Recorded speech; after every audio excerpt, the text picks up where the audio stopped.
با سلام دوستان و درود مجدد.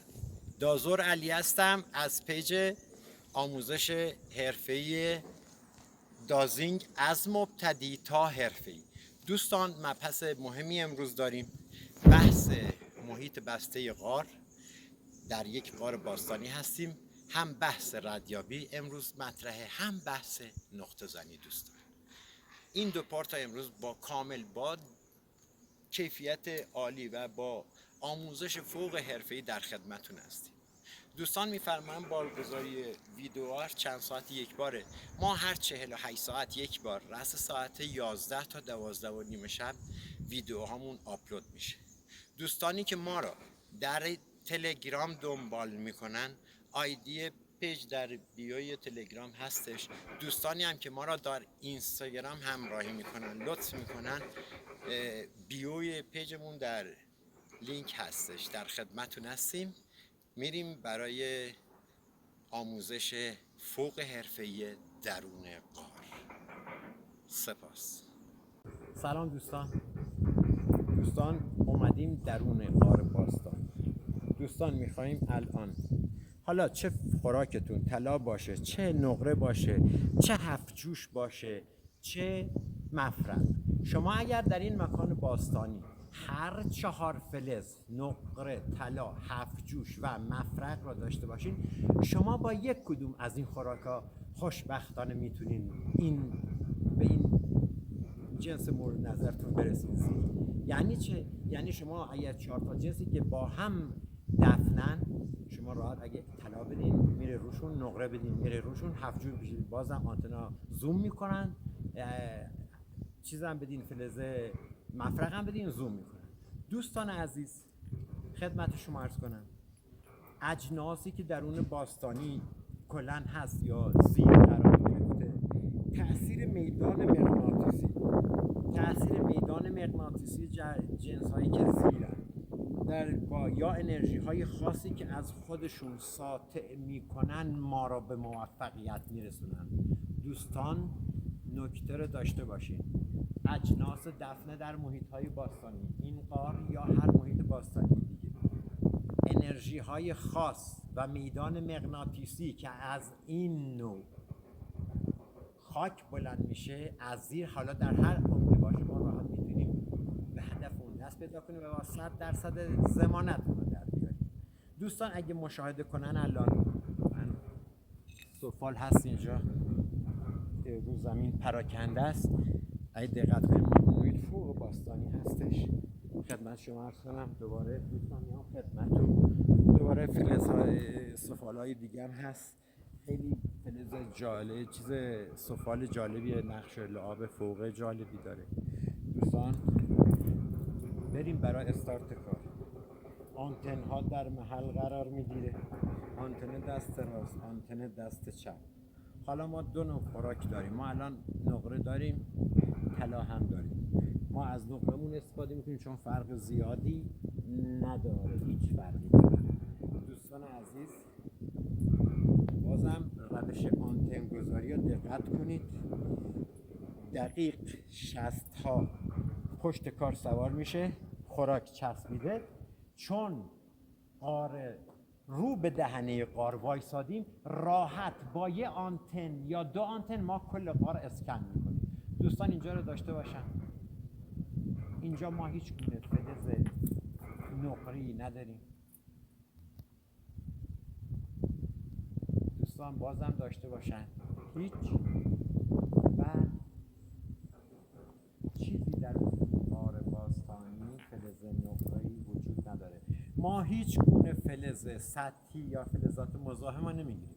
یک تن طلا، یک تن آهن باشه، براده آهن باشه، آلومینیوم باشه، مس باشه، هر فلز بیگانه اینجا ریخته باشه جز طلا، نقره، مفرق و هفت‌جوش ما چیزی ها اینجا نمیتونیم رد بزنیم. دوستان دقت کرده باشن در بعد ورود به محیط شما سعی کنید 10 متر 20 متر 50 متر از محیط باستانیتون یکم دورتر وایسید که بتونید دقیق با یه آنتن یا حد اکثر 2 آنتن اون منطقه رو چیز کنید، اون منطقه رو آنتن ردیابیش رو بزنید. مبحث بعدی میریم برای نقطه زنی. حالا ما اینجا چیکار میکنیم؟ ما میام خوراکمون رو عوض میکنیم. دوستان ما در حال خوراک عوض کردن هستیم. دوستان عزیز ما خوراکامون رو ما الان میخوایم خوراک عوض کنیم. ما نقره‌مون رو در میاریم دوستان.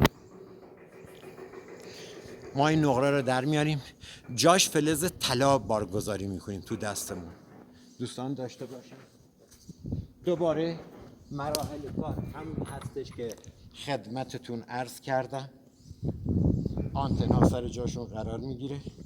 شما میتونین طلا یا هر فلزه، این 4 فلز مورد نظر تمیز باشه، میتونید زیر زبونتون قرار بدین یا درون دستتون اتصال به بدنه یا اتصال به بدنه، یعنی اگه دستبند باشه به دست و یا انگشتر به تو انگشت. ولی اگر چیزی بود که نتونستین، حالا فرض نگرش دارین، میذارین زیر زبونشون. دوستان ما الان داریم رد طلا رو میزنیم.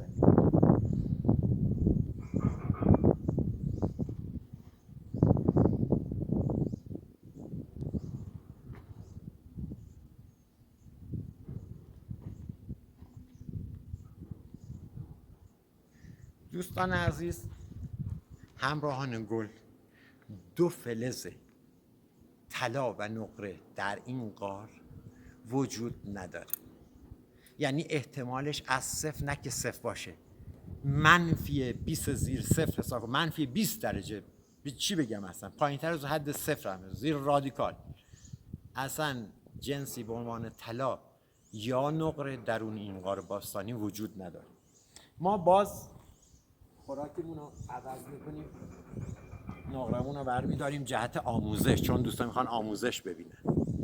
ما الان بحث اینه که حالا دوستان میپرسن اگر نقطه‌ای درون دیوار غار باشه ما این درون دیوار رو باید چطور بگیریم؟ دوستان ما اگر درون دیوار غار فرض کن تو این ارتفاع 2 متری، فرض کن تو ارتفاع 2 متری صخره جنسی باشه، جنسی موجود باشه، تو ارتفاع باشه، یعنی رو زمین نباشه. دوستان این نکات ها دقت کنید. این نکات هر ویدئوش یعنی ارزش 1000 بار دیدن داره. وقت صرف شده، عمر صرف شده. دوستان عزیز حالا شما میپرسید اگر تو این ارتفاع ما یه نقطه داشته باشیم دستور چیه؟ خب دوستان وقتی ما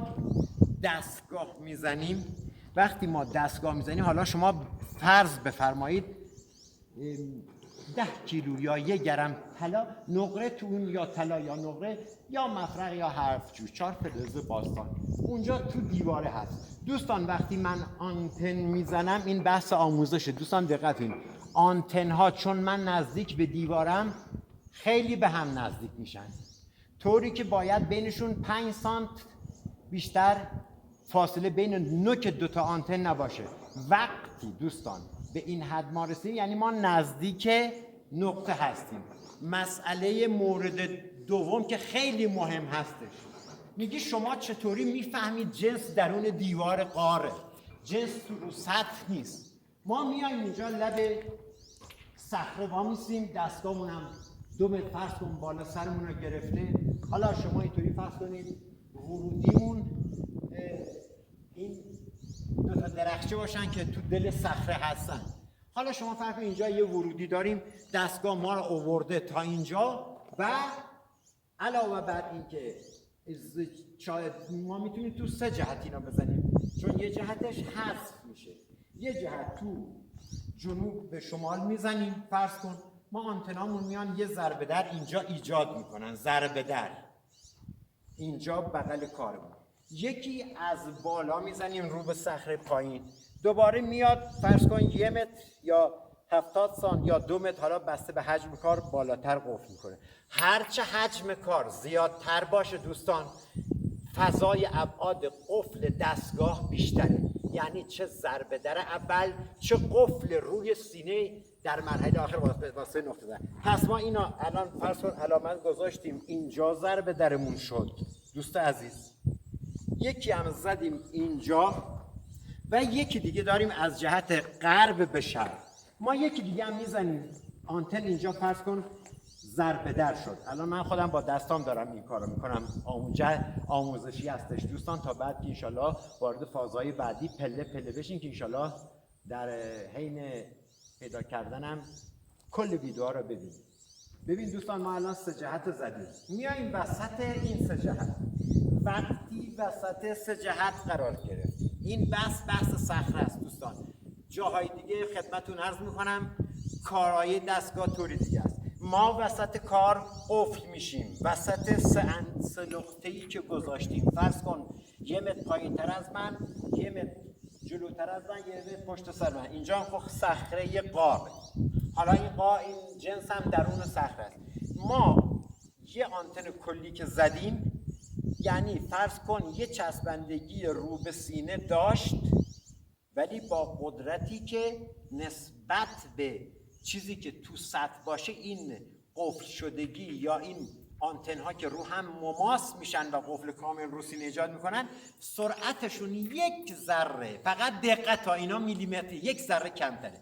حالا ما اینجا قفل شد، آنتن دست چپ میاد رو مرکز هدف، آنتن دست راست میره بالا.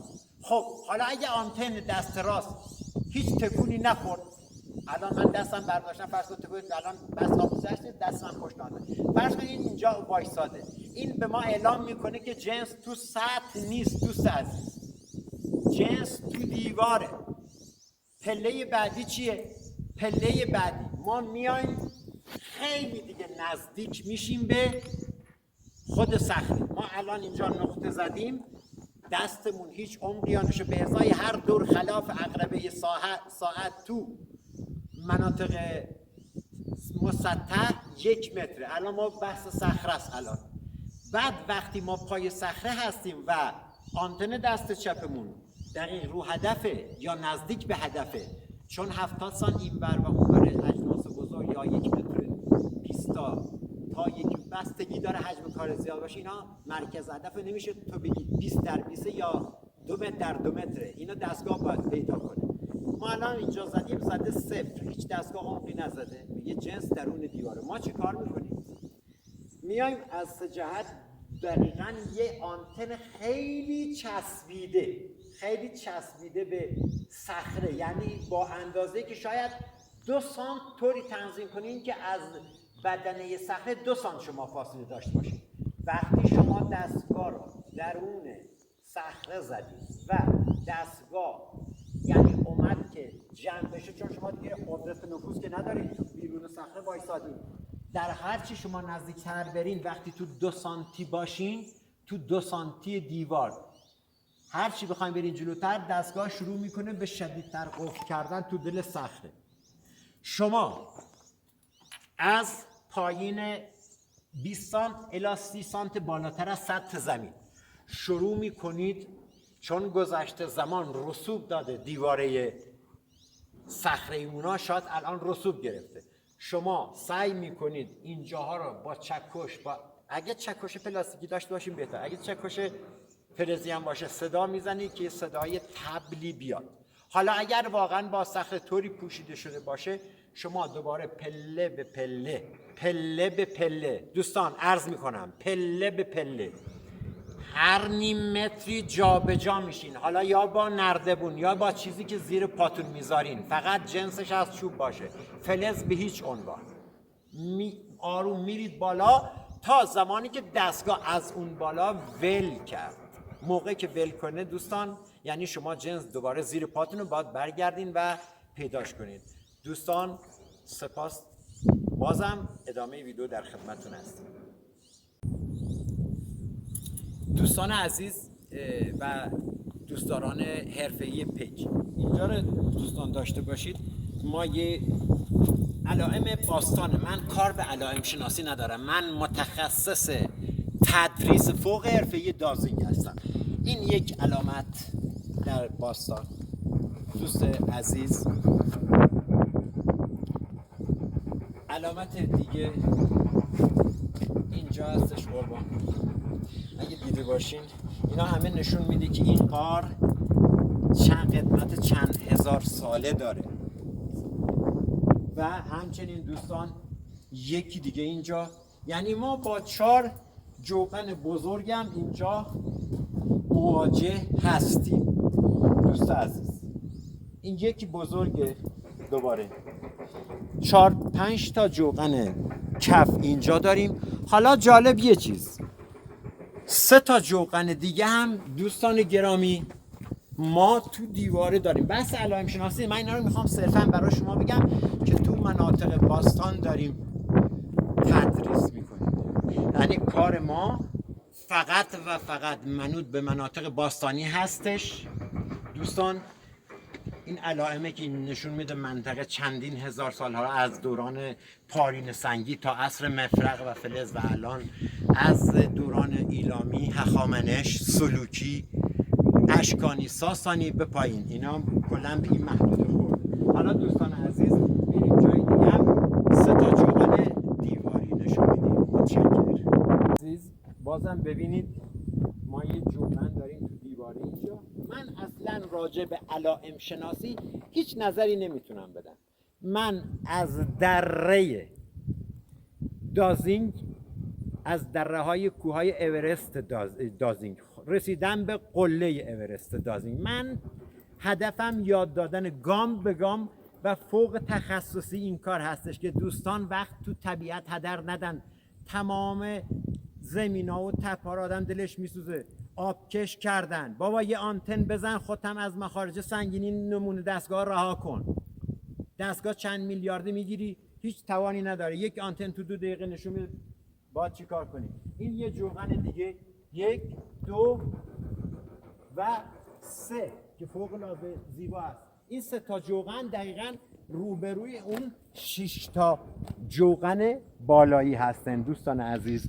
و فردا تو پارت بعدی سعی میکنیم نقطه زنی با کابل براتون حرفه‌ای انجام بدیم، با تنگ کردن کابل در محل دقیقی که وسیله وجود داشته باشه.